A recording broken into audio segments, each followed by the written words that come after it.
Okay, so the reason why I suggest this one is because it has a lot of people we know. It was directed by James Whale. It was in between Frankenstein, Invisible Man, and I thought it was interesting that he also directed Showboat later on, which I think is kind of odd. But he also did Bride of Frankenstein, of course. Right. Um, I've seen so many films lately for that some he's reason, I wrote done. down Mark Hanna. Why did I write down Mark Hanna?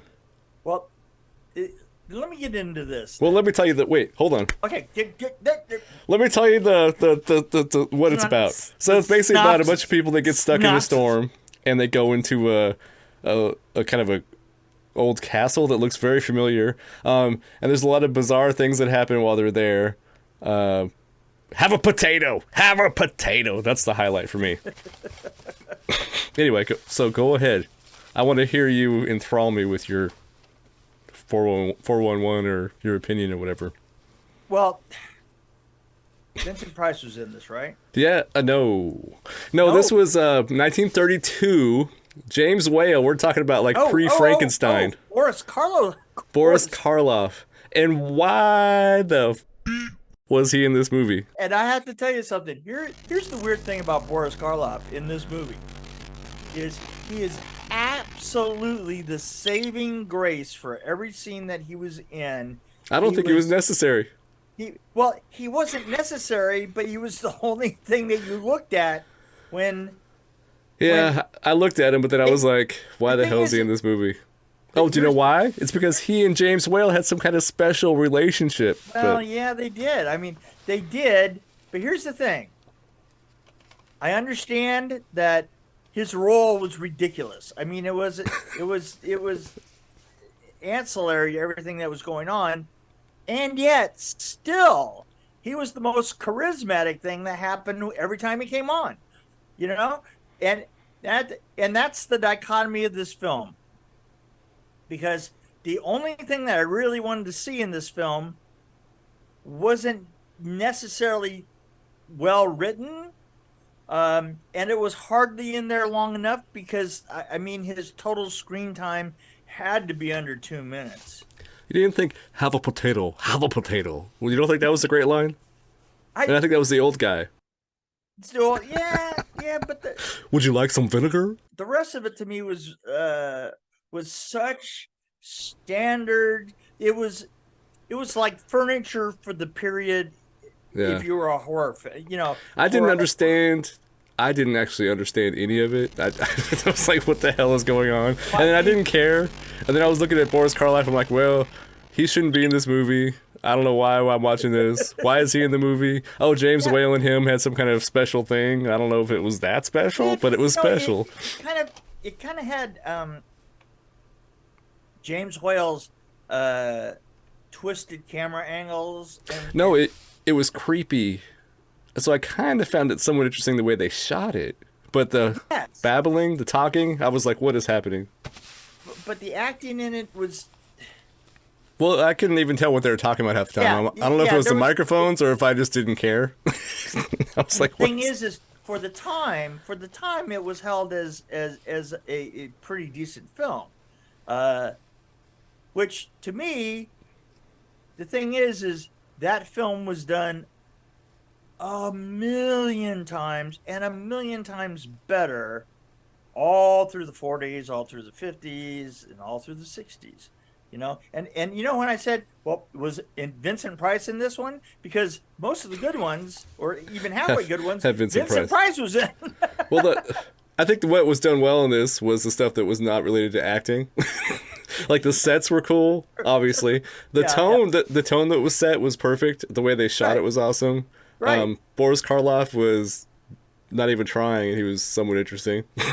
But I think Yeah, he shouldn't have been there. the weirdest makeup I think I've ever seen. It was really strange. What was that thing on the stairs with his hand? I know there was something about his makeup that kind of looked like they got halfway through and they went, okay, That's good enough. that's good enough. You know what? We really don't have to finish this. This isn't not going to be that good of a film. Did you not think the romantic? They tried to crowbar some romantic stuff in there. It just didn't. Yeah, and the romance didn't. It was really It's like strange. absolutely everything that they tried to curl. They tried the old lady. they tried the old lady that was in the Frankenstein films. But the lady with the beard. She was interesting. But the thing is, it was a direct copy of the old woman in Frankenstein. Well, James Whale directed Frankenstein. I know, but the problem is that actress that was in Frankenstein and Invisible Man, that actress was amazing. I mean, she was really good, and this woman was just, yeah, you know. Yeah. Well, the kind of crotchety old lady it was so good. Bad it was practically British. Well, it kind of was. Well, the lady that was kind of grumpy with the broom, while she always had a broom, seemed like she was a good actress. I've seen her in a lot of things, but I don't have much to say about it either. So yes, it's just I don't have much to say. Could you tack this onto the ass end of something else? Well, I thought this would be much better because I was actually looking at IMDb and it had a pretty high rating, and I'm like, I have never seen this movie. That's what I didn't understand. It does have a really high rating. It was 1932, right after Frankenstein, so I was like, it's got to be good. It's directed by the same guy, and it has Boris Karloff. But yeah. And why didn't they let him talk? I bet you if Boris Karloff would have talked, it would have been a little different. Yeah. As a matter of fact, there are a lot of people that in histories of Boris Karloff have talked about if he had actually had been more of a character in this film, that this film would have been, and he was a good actor, would have aged better, because Boris Karloff, if nothing else, Boris Karloff is a good actor. I mean, but he has a sense of presence to him that and I was, it was interesting. I found out something about Pierce, the guy who did the makeup for Frankenstein, was talking about Boris Karloff and how they kept failing at getting the makeup right, and finally they brought Pierce in, and Pierce goes, well, the thing is we have all these great sketches, but if you want an iconic makeup, you have to build something off of the character that the actor is portraying. And so what they did was they threw away all the sketches and everything and built it literally just off of Karloff's face. Wow. In other words, they just kept exaggerating his features. So the same features, and that's part of the reason why Frankenstein is so iconic in the movie Frankenstein, and yet all the rest of the Frankensteins that had other people playing. Bride of Frankenstein. Yeah, but I mean, that's pretty iconic. Yeah, no, I see what you're saying though. Yeah, but that the other actors doing it, they had made the makeup too iconic. So every other actor that's ever played Frankenstein has had to play with that same square feature and all the rest of it. Oddly enough, though, Young Frankenstein, they had a guy that had almost the same face as Boris Karloff to do it. No, totally. He was a perfectly cast guy, Young Frankenstein. Young Frankenstein. Well, the only other time it works is when it's animated, when they have the bolts in the neck and it's animated. That's the only time it really works. I was reading, I don't know if it's all true, but I was reading all this trivia about James Whale and how he used to torture Karloff. I guess it was part of their weird relationship they had. They had a very strange relationship. Where he wouldn't let Karloff talk, and I think that was part of the reason why he didn't talk in this, because I guess he was torturing him some way. They used to do all these tricks on each other or something. You got it backwards. I got it backwards? It's the other way around? The thing is, I don't know. When they came up to Bride of Frankenstein, Karloff didn't want the monster to speak in Bride of Frankenstein. I thought he was complaining about not being able to speak enough. I had it backwards. No, okay. It's the other way around, because I gotcha. Whale was the one that said in his mind that the monster had moved on, right, and learned to to speak, but Karloff didn't like it. Didn't think that the voice was ever going to be as good as the makeup and everything else, and the movements and everything. And I have to say, I think he was that right. in the end, he was actually absolutely right. Well, Because, that was yeah, enough. yeah, but at the same time, there was just something that it clipped off of the character itself. I mean, no matter how good the voice sounded, it just was never going to be right. You know what I'm saying? Yeah, no, and it's creepier to have him just grumble and stuff. No, absolutely, absolutely, and uh, I think that's really funny that here we are. The only way that we can make this film interesting is by talking about another film. That's true. Well, actually, speaking of that, another film I found was they made this again. They did a remake of this, but it was more of a comedy, and Yeah. it had Tom Poston in it. Remember from Newhart? Yeah, Tom Poston, You really? remember the Larry, Daryl, and Daryl Newhart? Yeah, I The got Tom it. Poston was the, and I think he was in both the other Newhart. I think he was in the earlier one too. I think. Right. But yeah, no, I saw it on YouTube, and I was like, so I looked it up, and I found out it was a remake of the 1932 movie. But the trailer I watched was like it was a comedy. It was really weird, and it also had Paul Rubens in it. Really? Yes. Wow, that's So an early Paul Rubens. I mean, That's he looked pretty like dark. Pee Wee in the that's movie. pretty dark. So if you want to see a Paul Rubens movie, maybe you watch that one. I don't know. Eh, Tom Poston, no, though, he's not really a lead actor, I don't think. But in that one, he was a lead actor. So I might actually check it out if I get really bored someday. Like, Yeah, it's that's one of the questions of how bored do you have to be in, I'd rather watch a Newhart and episode.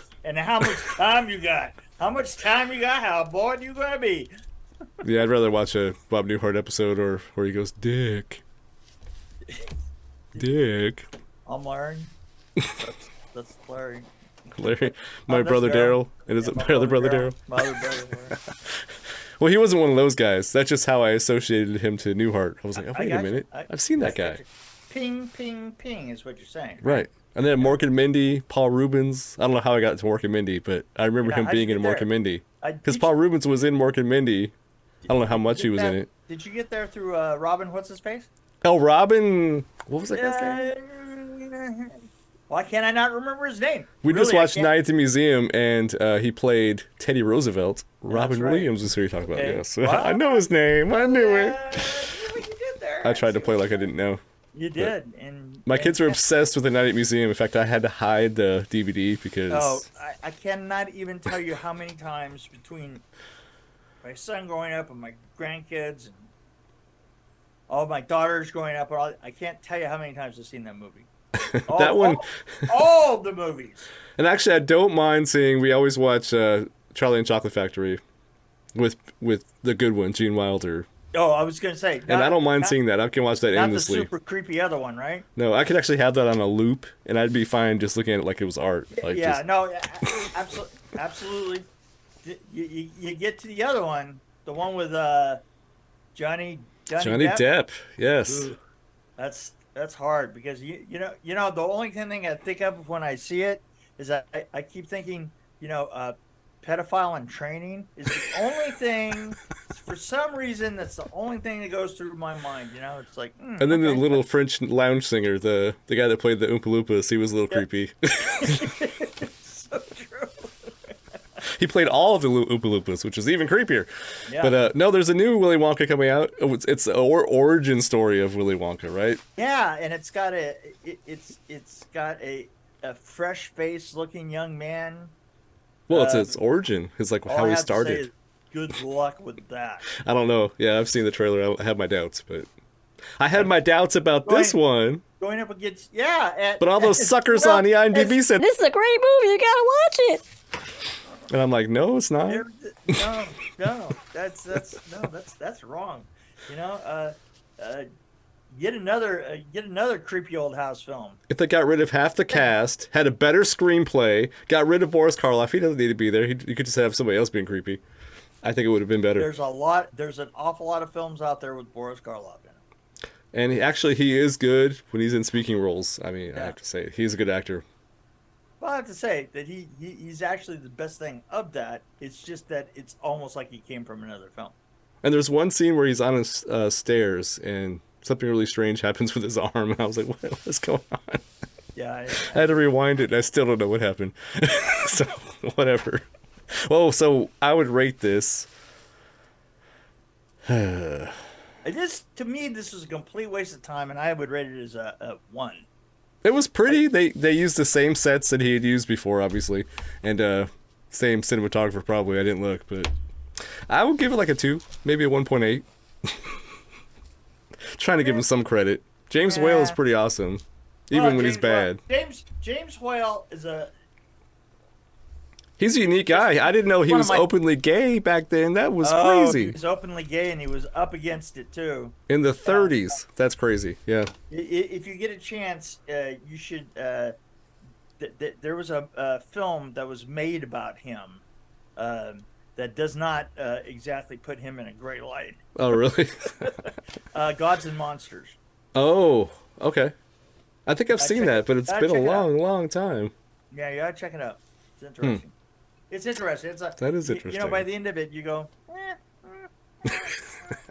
Well, just some of the stuff the trivia I was reading about him and Karloff sounded interesting. I was like, so were they together or were they just weird? Well, the interesting thing about it is, if you look at the house, just recently, his house, I think, either went up for sale or they're remodeling it. And James Whale's house was freaking enormous. I believe it. It was like just spread over the whole Pacific Palisades, one end to the other. It's wow. Quite a thing. Well, I will check out Gods and Monsters and Google James Whale's house. There you go. Yeah. Okay. So anyway, I'm done. Well, enough of this crap. Exactly. That was easy.